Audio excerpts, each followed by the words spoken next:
2 hours. So, how's your day? Well, we had a handful discussion about poetry. Oh, I love poetry.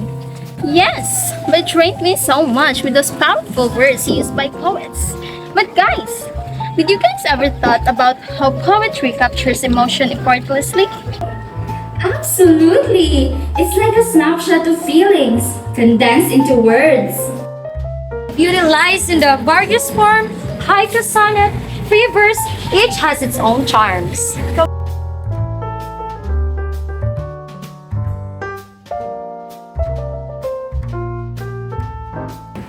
Plus, poetry often reflects societal shifts and personal experiences, providing a unique lens into different perspectives. Speaking of perspective, nature itself is a canvas for poetic inspiration. The way the sunlight filters through the leaves, it's like living a poem. Nature indeed has a way of inspiring profound verses. It's like the ultimate muse for poets. And the power of metaphor in poetry is incredible. You know, it enables poets To convey complex ideas through simple yet profound comparison. Absolutely, Marge. It's like distill complex emotion into metaphors to resonate universally. words, like whispers of the soul, have the ability to transcend time and connect with generations. It's interesting how some poets use brevity to convey deep meanings. Short poems can pack a punch with their concise language. Like haikus, 17 syllables capturing a moment, efficiency in expression as its finest. And let's not forget the power of rhythm and meter. The way words dance on the page can elevate the emotional impact of a poem.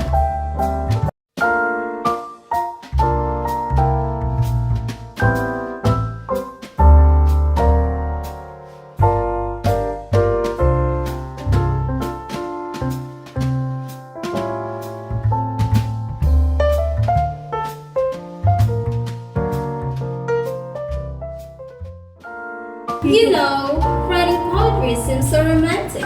But wouldn't it be terribly frustrating? All those metaphors and rhymes trying to squeeze your feelings into tiny lines. Maybe that's the beauty of it, Maya. The struggle to express something so big in such a small space. It's like painting with words capturing a moment in a single brush stroke. Yeah, but wouldn't you ever just want to scream, "I love you," instead of saying, "You're the burning comet in the starry sky of my heart"? So Lynn, spill the beans. What poem makes your heart flutter like a hummingbird in a rose garden? Tough choice. Maybe She Walks in Beauty by Byron. The way he describes her as a moonlight and a starlight just gets me every time. You know, I'm more of a Shel Silverstein kind of girl. I can still laugh at "Give Yourself a Big Hand" until I snort milk. Oh, Marge, you hopeless romantic. Show us something with real tears and heartache, you big softy. Hey, where the sidewalk ends hides depths, okay? But fine. How about Keats' Ode to Nightingale? That melancholic beauty, the longing for escape. Did someone say longing and escape? Well, allow me to offer a poetic antidote. This is a poem entitled "The Rural Maid" by Fernando M. Maramag.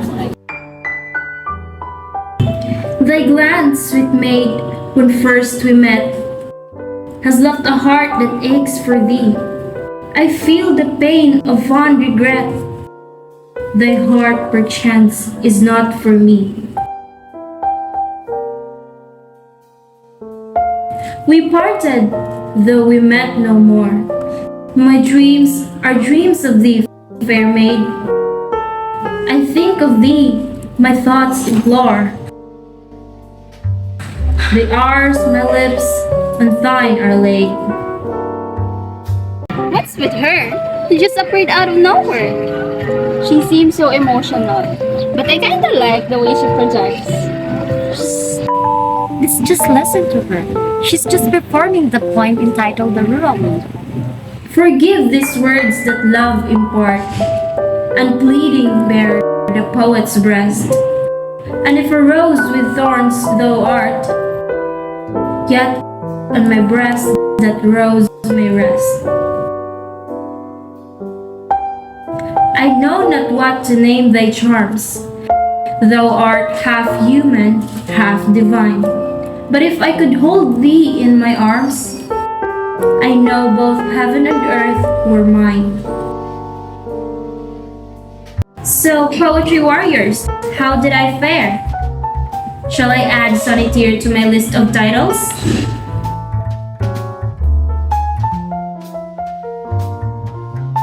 Diane, the theatrical whirlwind. But wow, that was powerful. The way she poured her heart into each line, it felt like stepping straight into the poet's yearning. Yeah, it actually made me think, is the poem really about heartbreak or is it about hope?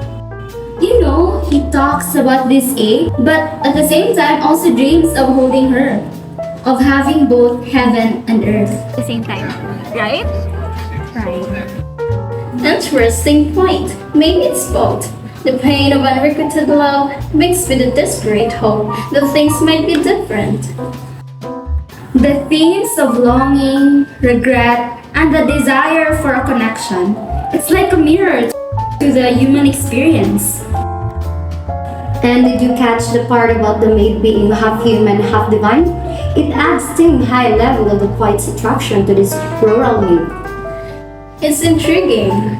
Maybe it symbolizes the complexity of love, suggesting that it's both earthly and transcendent. The pain of parting and the persistence of dreams even after separation. It's like the poet is narrating a personal experience. The vulnerability in those lines, asking for forgiveness and bearing the poet's heart, adds a layer of raw honesty. And the rose with thorns, perhaps symbolizing the challenges within love. Even if beloved is not perfect, the poet is willing to embrace both the beauty and the difficulties. It's like saying, even if you have flaws, I'm willing to hold you close. Maybe the rural maid isn't even a real person, but an ideal, a dream of perfect love that keeps him going. Or maybe it's a bit of both. A specific woman who sparked this deep affection, but is also a symbol of something bigger, something unattainable yet eternally desired. Like chasing rainbows, knowing you might never actually touch them, but the beauty of the pursuit keeps you going. Exactly. This poem isn't just about a man missing a woman. It's about the universal human yearning for connection, for something that transcends the ordinary.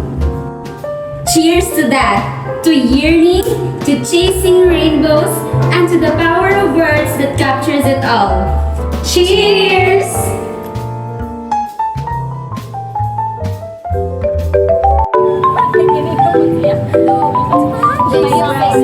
Otro sabi.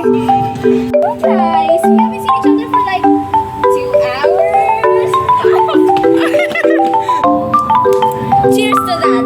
To yearning.